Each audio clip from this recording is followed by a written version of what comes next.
সাত সকাল বেলাতেই আমার ব্যাক্কেল স্বামীটাকে মক্কেল বানিয়ে দেখুন দোকানদার পচা আলু ধরাই দিছে। রান্নাবান্না এবং খাওয়া দাওয়া শেষ হওয়ার পর আমার রান্নাঘরের অবস্থা আর ঘরের অবস্থা দেখে রীতিমতো মাথা ঘুরাচ্ছে। আসসালামু আলাইকুম, কেমন আছেন আপনারা সবাই? এটা আমার প্রথম ব্লগ ভিডিও। এই তো সকালটা শুরু হয় জানালা দিয়ে বাহিরের প্রকৃতি দেখে। এরই মাঝে চলে আসে আমার সকালের বাজার। তাই আস্তে আস্তে আমি সকল বাজারগুলো একটা একটা করে গুছিয়ে রাখছি, যেন পরবর্তীতে কোনো ঝামেলা না হয়। সকাল সকাল বাজারে গেলে সব কিছু ফ্রেশ এবং টাটকা পাওয়া যায়। এই যে দেখুন শাকগুলো কতটা ফ্রেশ। বাজারের যা দাম তাতে মনে হয় মাঝে মাঝে না খেয়েই থাকতে হবে। ঘুম থেকে উঠেই আমার প্রথম কাজ হচ্ছে ভাত বসিয়ে দেওয়া, তারপর ফ্রিজ থেকে মাছ বের করে ভিজিয়ে রাখা।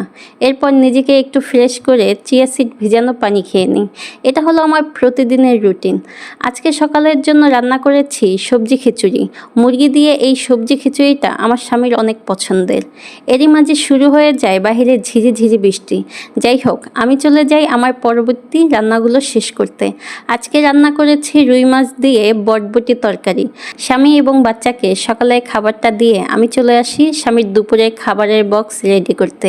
আজকে তার খাবারে দিচ্ছি ডাঁটা শাক ভাজি এবং রুই মাছের তরকারি। রান্নাবান্না এবং খাওয়া দাওয়া শেষে আমার রান্নাঘরের অবস্থা আর বেডরুমের অবস্থা দেখুন। এগুলো পরিষ্কার করতে কমপক্ষে আমার 1 ঘন্টা সময় লাগবে, কিন্তু কি করার, যত সময়ই লাগুক পরিষ্কার তো আমাকেই করতে হবে। আমার মনে হয় প্রত্যেকটা মেয়েরই এরকম এলোমেলো ঘর আর অপরিষ্কার রান্নাঘর পরিষ্কার করতে সব থেকে বেশি বিরক্তি লাগে। রান্না করতে আমার ভালোই লাগে, খারাপ লাগে না, কিন্তু সব থেকে বেশি বিরক্তি লাগে এই রান্নাঘরটাকে পরিষ্কার করতে। এরকম অনেকেরই আছে যারা শুধুমাত্র রান্নাঘর পরিষ্কার করার ভয়ে রান্না করতে চায় না। যাই হোক, আপনাদের সাথে কথা বলতে বলতে আমার থালা বাসনগুলো মেজে পরিষ্কার করে নিচ্ছি। বিয়ের পর একটা মেয়ে কত কাজ করা লাগে, তবুও কথা শুনতে হয় বাসায় বসে কি করো, সারাদিন খাও আর ঘুমাও আর মাঝে মাঝে রান্না করো। আমার স্বামী অফিস থেকে এসে যদি কখনো দেখে ঘর এলোমেলো, তখনই আমাকে বলে, সারাদিন কি করছো, মোবাইল টিপছো তাই না?